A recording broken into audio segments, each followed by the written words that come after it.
as a youth, as a child, at my grandfather's farm, he had an old shanty. And he lived out in the country. He had his own farm. He built himself.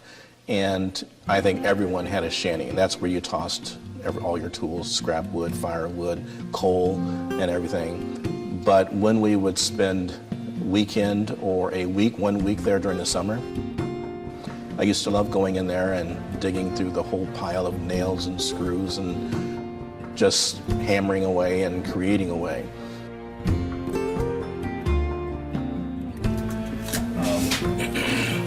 First thing I did was after my father's death that I inherited some of his tools. They sat at my house for probably 2 years, and I thought, I need to do something with these in respect to my father.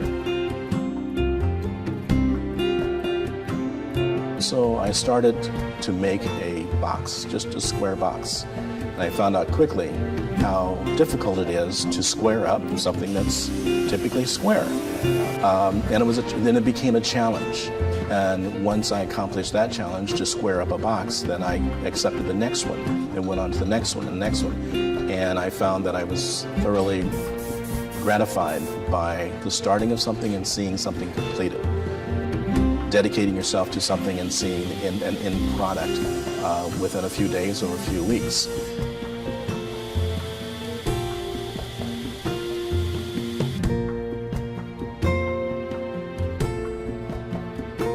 I consider my woods to be functional art.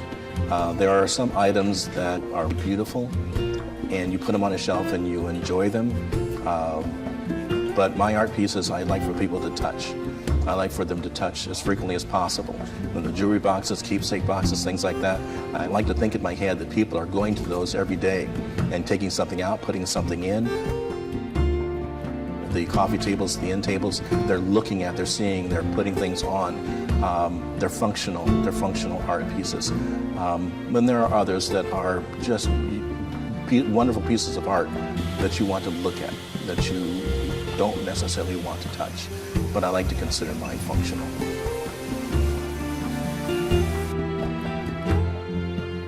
My items that I make are not for the generation that buys that. My items that I make, they're designed to be for multiple generations.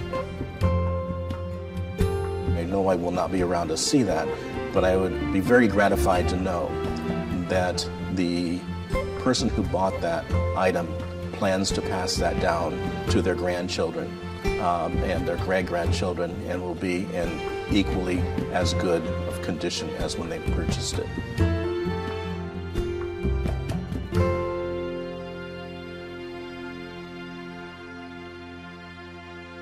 I am very much an advocate of diversity, appreciation of diversity, not acceptance and not tolerance, appreciation and celebration of diversity. And I try to reflect that in my projects, because you will see in most of my projects 2 tones, at least 2 tones, and the diversity that exists in the projects. I like celebrating that. I like recognizing. The other aspect of my work is that I do not use stains. All the woods and all the different tones in the woods are natural. And they're the inner part of a tree. And I think it reflects our beauty on the inside that comes to the surface when we allow it to. They're natural colors, they're natural grains, they're natural beauty, and they're not treated with stain or some artificial color, an artificial exterior. It is a real exterior, and it relates to how I see people around me, the celebration of diversity that's around me, the celebration of the beauty that people have on the inside that comes to the surface, and people can see. And when you're beautiful like those woods are on the inside, then you're beautiful on the outside.